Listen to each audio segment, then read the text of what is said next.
Hi everyone, myself Dr. Vinoth. Today I will discuss about an interesting topic, implants in orthopedics. What is mean by an implant? Implants are nothing but a medical device that is applied to support a fractured bone or a weakened bone. On the other hand, there is one more term called as prosthesis. What is mean by prosthesis? Prostheses are nothing but a medical device that is applied to replace a damaged part of a bone or a joint surface. So, implants means we are supporting, on the other hand in prosthesis we are replacing it. Okay, as an undergraduate, why we need to read these topics, sir? Yes, there are three important reasons. The first one, as you can see here, yes, you can easily crack your clinical viva. Yes, as far as my observation in the past 3 to 4 years, maximum students, nearly 50% of students who appear for a clinical viva, when an implant is given, they say, sir, this implant I am seeing it for the first time, so give me an easy implant, so give me a K-wire or a Steinman pin so that I can answer. So this is like repeating every now and then. The main reason is most of the final year students, they are not attentive when this class is taken, or sometimes some unfortunate reasons the topic is not taught in their college itself. So if you want to avoid these embarrassments in your examination, then you should know about the implants in orthopedics. Then second thing, troubleshoot relatives. So this is a very serious thing. Yes, so whenever you complete your MBBS, you go to your hometown, yes, for your leisure time. That time your relatives, some uncle or auntie will be calling, son, see, this is my x-ray, and this was done, this operation was done some 5 to 10 years before. Now I am having minor pain. Whether this is due to the operation or it is this thing not related to it, or else whether I should go for an implant removal. So please give your opinion. So that time if we say that, see, I am an MBBS graduate, you should consult an orthopedician. If you say this answer, definitely that relative will say, son, you studied 5.5 years or 6 years in MBBS, you don't know this, I thought you are a very good doctor, blah blah blah. So these conversations will be going on, and these people will be giving you a trouble every now and then. So if you want to avoid this trouble and you want to make or you want to make your relatives keep their mouth shut, then you should know this topic. Then third thing, if you want to be an aspiring orthopedician in future, or if you have passion for orthopedics in your favorite subject, then you should know this topic, because whatever the thing I am going to say now regarding the implants in orthopedics, no single book will give you this immense amount of knowledge you cannot gain from a single book. Okay, so for this maximum things need to be learned with your experience. So this will be helpful for your first year residency as an orthopedic resident. Now coming to the first topic proper, intramedullary nails. So as the name suggests, intra means within, medullary means within the bone marrow, and nails means the structure looks like a rod or a nail. Yes, so here it satisfies few points. First thing, it fills the medullary cavity, yes, and second thing, 3-point fixation, which means this intramedullary nail has contact with the bone at 3 points, which means that there is a fixed contact with the bone at the 3 points. Yes, so that maintains the stability. Yes, so at the point of entry there is one fixation, at the point of exit there is 1 point of contact. Yes, and the third thing is at the maximum area of curvature. As we all know, the femur bone is curved in the anterolateral aspect. So whenever this nail is inserted, this nail, wherever the our intramedullary structure or intramedulla having a minimum thickness, that we call it as the isthmus. So generally it will be at the area of the maximum curvature. So that isthmus holds the nail intramedullarily. So that will be 3-point fixation. Yes, so that third point, it's a load sharing device. On the other hand, the plates, generally we know as open reduction and internal fixation with plating. So the plates are called as load bearing devices, which means whenever a patient is operated and when they are asked to walk, yes, the maximum stress will be taken up at the plate surface, which means at the fracture site. On the other hand, these nails, since they are intramedullary, they share the load or the force applied at the bone. So which means the intramedullary nails, once applied, the patient can be early mobilized. On the other hand, it is very rare, or the fixation has to be very much tight or very much rigid fixation, then only this thing early mobilization is possible with the help of plate fixation. But early mobilization is better or easily possible with the help of intramedullary nailing system. Then it resists bending movements. Since assume that a bone is a long bones are the hollow structure, and in the hollow structure we are inserting a this thing rod intramedullary, which means within the hollow space. Okay, so this will resist the bending movement. Yes. Okay, then they are applied in the centromedullary. This I will explain later. Yes. Okay, now coming to the examples of intramedullary nail. Yes, so this K nail or Kushner nail, also called as clover leaf nail. So the clover leaf nail, why it is called as clover leaf nail? Yes, as you can see the shape here, it's like a clover leaf. Yes, we all know in the pack of cards there is a clover leaf shape. Similar to that, in cross section it looks like a clover leaf. So this will hold maximum contact at the intramedullary junction with the rod as well as the intramedullary part of the bone. Yes, so coming to this K nail particular, I want to tell you a good story. Yes, so generally I will say few stories in the classes. If you this thing, that will be somewhat interesting, as well as it will be easy for you to remember that. Yes, so this is a relevant story. Yes, so as we all know, this thing, Germans make very good cars. Yes, most of us are more passionate for German cars. Yes, even I have one. Mine is a Skoda Rapid. Yes, so coming to the topic. Yes, so these Germans have a wide knowledge in orthopedics. Yes, so whatever the newer inventions are the early inventions in orthopedics, still that is followed now. So these are either from the Germans or the Serbians, Austrians. So generally they are near the old Germany. Yes, so that time in the World War time, yes, the World War time, everyone are more afraid of Germany. Yes, so there are multiple reasons. They had more amount of bombs and these things. One more reason is the medical innovations. Yes, so one doctor named as Dr. Kushner, what he did or what he thought is a modern innovation. Yes, as we all know, plating is one of the method. So this plating was found in the 19th century. So around 1895, at the end of the 19th century, plating was done. But even then, because of the operative setup, yes, and there are some multiple bleeding, the plating doesn't have that much success. Yes, okay. Then in 1940, yes, this Kushner, Dr. Kushner, what he did was, like, he thought, like, why we have to apply a plate from outside? Why can't we insert something within the bone? Because bone is a hollow structure. Yes, so that when he invented this nail, so what this thing made, you know, yes, on the other hand, the other countries like America, Britain, yes, their soldiers, once they are injured, because we know the soldiers who are getting down from parachute, they are more prone to develop ankle fracture, femur fracture. Yes, so these people, what they will do, they will make them lie down in a bed, and that time the weights were also won't be there because there will be scarcity. Yes, so what they will do, they will fill a bag with sand and they will apply a traction, and they will let the injured soldier within the bed. So they will be lying in the bed immobilized with the traction for 3 to 4 months. After that they will be given rehabilitation. Yes, so after rehabilitation, once only few of them will be joining back. On the other hand, this Dr. Kushner, what he did, they applied the intramedullary nails, and within 2 to 4 weeks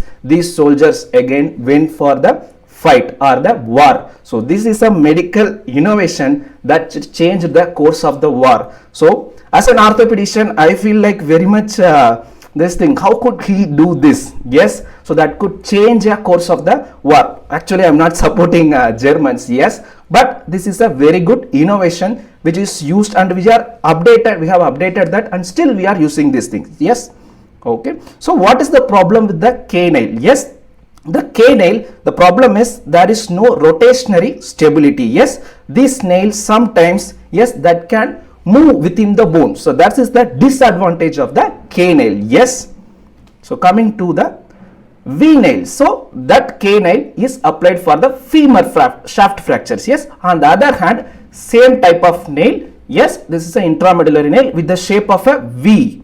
Yes. Shape of a V that is inserted within the tibia. Yes. So this thing V nail also have now become absolute, mainly because they are rotationally not stable, or they they cannot withstand the torsional forces. Yes. So these are replaced by the next or newer updated form of the intramedullary nail. They are called as intramedullary interlocking nail system. The interlocking means they will be locked with screws both proximally as well as distally. Here they can give rotational stability because of the interlocking screws. Yes. Then they will prevent the telescoping. Telescope, as we all know, it will be shown in movies, or some of you might have had a telescope. That will be there will be a multiple cylinders that will be sitting one against each other. So similar to that, when there is a fracture with a nail in situ. Yes, so this fragment, so assume that it is a segmental fracture, this fragment will be moving in a different plane. So this can be prevented with the help of the interlocking. Assume that there is a locking of screws, so there won't be any separate movement at the fracture site. So that telescoping can be prevented with the help of the interlocking nails. Yes. Then there are two things called as static locking and dynamic locking. So this also I will explain. Yes. See here you can see there is a tibia nail. Here you can see a hole for the screw insertion proximally as well as distally. So this hole is in the shape of the circle. On the other hand, the first hole is in the shape of the somewhat in the elliptical or oblong manner. Yes. So this elliptical screw will allow some movement of the nail within the bone. So this application of screws in the oblique fashion or a elliptical screw. Yes, elliptical hole is called as dynamic locking. So the dynamic locking allows some movement of the nail within the bone. So this will increase the union at the fracture site. According to Wolff's law, whenever there is compression or distraction at the fracture site, there will be new bone formation or osteogenesis will be induced. So the dynamic locking will be helpful in treating cases of non-union at the fracture site. Yes. On the other hand, static locking is mainly done for rigid fixation, or whenever there is a good bone contact, then we can do a static locking rather than a dynamic locking. Yes.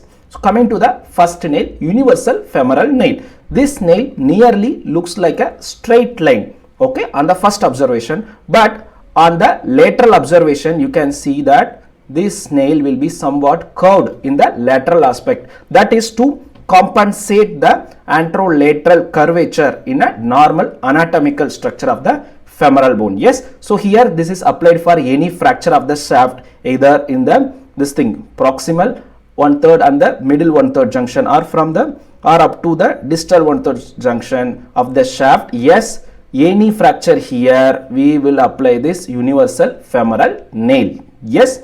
Okay. Here you can see the screws are growing just at the level of lesser trochanter. Yes. And one more screw just behind it. See here we have done a static locking. We have applied both the screws. If this screw is not applied, then there will be some movement of the nail up and down like this within there will be controlled movement because of the screw. Yes. So this will allow, yes, minor movement here will allow the new bone formation or osteogenesis that will be helpful in the union of the fractures. Yes. On the other hand, since both the screws are applied, there will be this is called as static locking. Yes.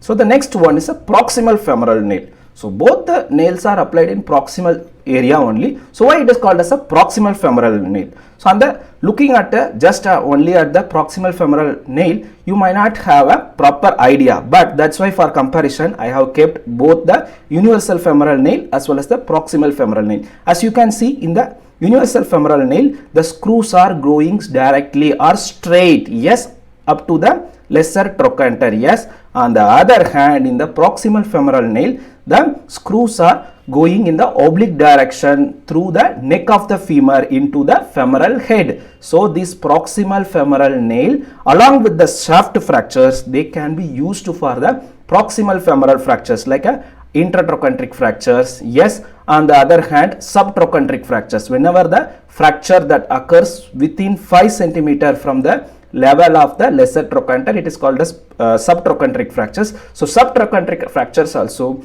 we can apply a proximal femoral nail. Yes, and the one more this thing extra add-on point I will say, the this thing universal femoral nail, the insertion is nearly at the center. This is called as piriformis entry. On the other hand, you can see the entry is somewhat lateral at the tip of the greater trochanter. So, okay, the proximal femoral nail, one more difference is the entry point. Yes, and yes, you can see it is nearly a straight line. On the other hand, it is curved outwards because the entry is taken, which the entry means through the point where, or the through the opening through which we insert the nail. So the nail is curved outwards, that's why the entry is taken from the greater trochanteric entry. Yes, then we will do the locking as similar to the universal femoral nail. Yes, so here we can see a trochanteric femoral nail. This is called as trochanteric femoral nail, and this is a shorter version of the proximal femoral nail. So they both have nearly same indications. They are applied for the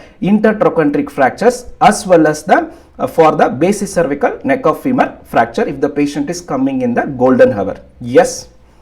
So the next one we are going for the tibia intramedullary interlocking nail system. Yes, as you can see, this is the tibia nail. Yes, so sometimes some examiner want to make fun of the students. So that time what they will do, they will give the femoral nail of a smaller size femoral nail. Yes, and they will give it to the students, and they ask the generally whenever a students see a nail, they will say tibia nail. Yes, so the most commonly given implant is a tibia nail. So they will say, sir, this is a tibia nail. So the examiner will ask, so how you are confirming it as a tibia nail? Yes, on the other hand, they will actually give a tibia nail, and even when the student correctly answers that, they will make fun like, no, this is a femur nail. Yes, so how will you justify that it is a tibia nail, not a femur nail? So that time you have to go for this bend. This is called as Herzog bend. Yes, so then generally this Herzog bend will be at the junction of the upper 1/3 as well as the middle 2/3 junction. Yes, so here there will be the this bend, there will be a this thing, rather than as a sharp bend, there will be a smooth bend. Yes, as you can see here. So this is called as Herzog bend. Whenever you see a Herzog bend, you can surely say it is a tibia nail. Yes, so as you can see, there are two type of locking. One is called as this thing dynamic for dynamic locking, second is for a static locking. Yes, as we all know, the indications are the shaft tibia fractures. Yes, and there are new tibia nails that are available that can even applied for the proximal 1/3 shaft fractures. Yes, then so this is a one more variety of the this thing tibia intramedullary interlocking nail system. It is called as tip locking tibia nail or as perfect tibia nail system. So why it is developed? See, you can see the difference.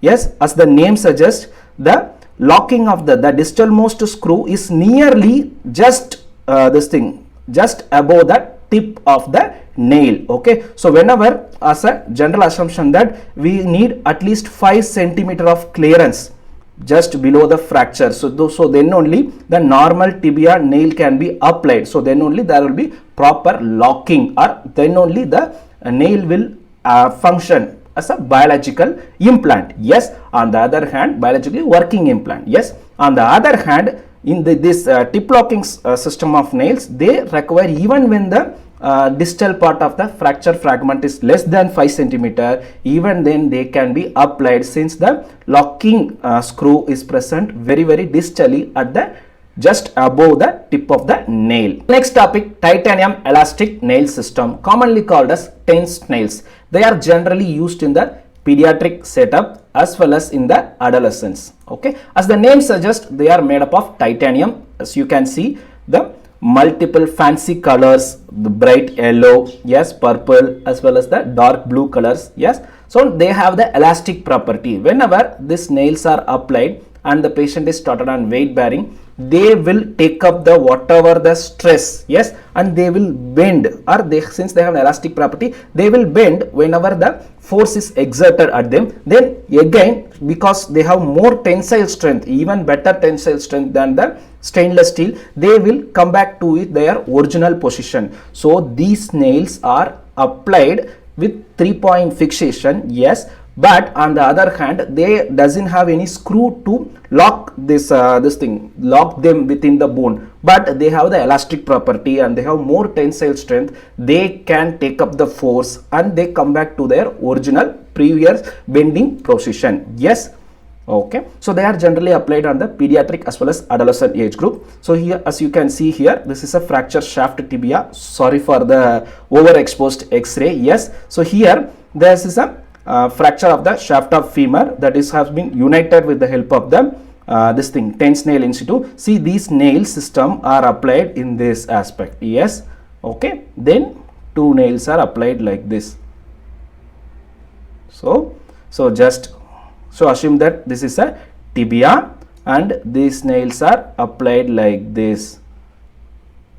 So here also there are 3-point fixation, 1 point at the entry, 1 point at the maximum contact, and third point at the exit. So by the 3-point fixation, even though there are no screws applied here, but they have the elastic property as well as high tensile strength, they can resist recoiling, or they can take up the rotational as well as the bending forces, and they can come back to their original position, yes. So whenever there is a fracture here, whenever this will avoid the stress at the fracture site by taking up the energy within them.